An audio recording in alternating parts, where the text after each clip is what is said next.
नमस्कार, news foundation देख रहे हैं और मैं आपके साथ रंजन सिंह। आपको बता दें कि बिहार में खाद की कमी है और इसको लेकर कई जगह से तस्वीरें निकलकर सामने आ रही है। कहीं लाइन लग रहा है तो कहीं खाद के लिए जो है अलग अलग जगहों से अलग अलग तस्वीरें निकलकर सामने आ रही है। हम आज पहुंचे हैं, कृषि मंत्री हैं बिहार सरकार में, कृषि मंत्री अमरेंद्र प्रताप सिंह हैं। उनसे पूछेंगे कि आखिरकार जिस तरीके से लगातार खाद की कमी हो रही है तो ये कब तक दूर होगी। लगातार जगह से तस्वीरें निकलकर सामने आ रही है, कहीं पर लाइन लग रहा है, कहीं पर खाद के लिए मार भी हो रहा है। खाद की कमी है, उस कमी को हम सभी स्वीकार करते हैं और जितना आवंटन हमारा है, आवंटन भारत सरकार से, हमारे यहाँ खाद होती नहीं, राज्य में खाद नहीं, उसका उत्पादन नहीं है। केंद्र सरकार के ऊपर हम आश्रित हैं और हमारे आवंटन की स्वीकृति केंद्र सरकार ने दी है। हमें इस रबी मौसम में हमको 12 lakh tonne urea, 10 lakh tonne DAP, 4 lakh tonne NPK, इस प्रकार से और भी खाद, और इतना आवंटन केंद्र से हुआ है। और वह भी कि इतना खाद नवंबर में, इतना खाद दिसंबर में, इतना खाद अक्टूबर में हम ले लेंगे। खाद की कमी हुई है और उस कमी की वजह से केवल हमारा यह राज्य ही नहीं प्रभावित है, पूरा देश प्रभावित है। 40% खाद, जितना खाद की जरूरत है देश में, रिक्वायरमेंट, वो आयात होता है, विदेशों से आता है।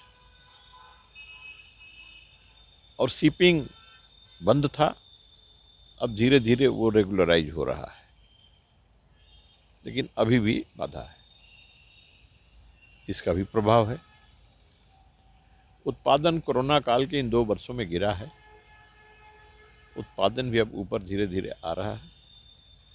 केंद्र सरकार पूरा प्रयत्नशील है, पूरा सहयोग हमें मिल रहा है। इस अभाव की स्थिति में भी हम आवश्यकताओं के अनुसार खाद की आपूर्ति करने का प्रयत्न कर रहे हैं। माननीय मुख्यमंत्री, हम लोग लगातार संपर्क में बने हुए हैं। कब तक उम्मीद है कि ये दूर हो जाएगा जो समस्या अरे है? दूर हो रहा है, तो आप लोग तो, दूर हो रहा है। अब खाद आने लगा, खाद बंटने लगा, तो आप कहते हैं कि क्राइसिस है। क्राइसिस तो था ही, उस क्राइसिस को हम लोगों ने दूर किया है। इतनी बात आपको मैं कह दूं कुल मिला के कि खाद की कमी के कारण किसानों का जो अंतिम उत्पादन है, वह उत्पादन और उत्पादकता उनकी प्रभावित नहीं होने देगी, ये सरकार नहीं होने देगी।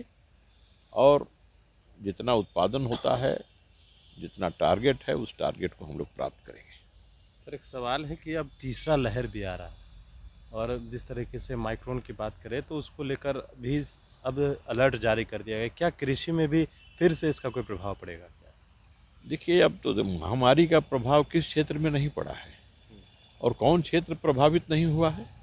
पूरी दुनिया हिल गई। भारत तो अपने प्रयासों के द्वारा और यशस्वी प्रधानमंत्री नरेंद्र मोदी के और इतना मजबूत नेतृत्व था कि हम लोग तो मजबूती के साथ जल्दी उस संकट से उबर पाए हैं, निकल पाए हैं। लेकिन अगर फिर आ रहा है, ऐसा है, विशेषज्ञ भी बता रहे हैं, तो उसका फिर मुकाबला करेंगे और जो प्रभाव होगा उसका सामना भी करेंगे। संकट का सामना सब देश के लोग मिलजुल के करते हैं। उस प्रकार से जैसे किया था देश के लोगों ने, फिर करेंगे उसका। यदि आएगा ही तो क्या करेंगे, भाग के कहाँ जाएंगे, सामना करेंगे। तो ये थे हमारे साथ बिहार सरकार में कृषि मंत्री अमरेंद्र प्रताप सिंह। कई सवाल थे जो हमने इनसे जाने हैं खाद को लेकर। इन्होंने कहा है कि समस्या अब दूर होने लगी है, जो तस्वीरें निकलकर सामने आ रही थी अब उसमें कमी आएगी और तमाम लोगों तक ये खाद पहुंचाया जा रहा है। बाकी जो तस्वीरें आपको निकल कर आएगी वो हम आप तक पहुंचाएंगे। बनिश फाउंडेशन के साथ, नमस्कार।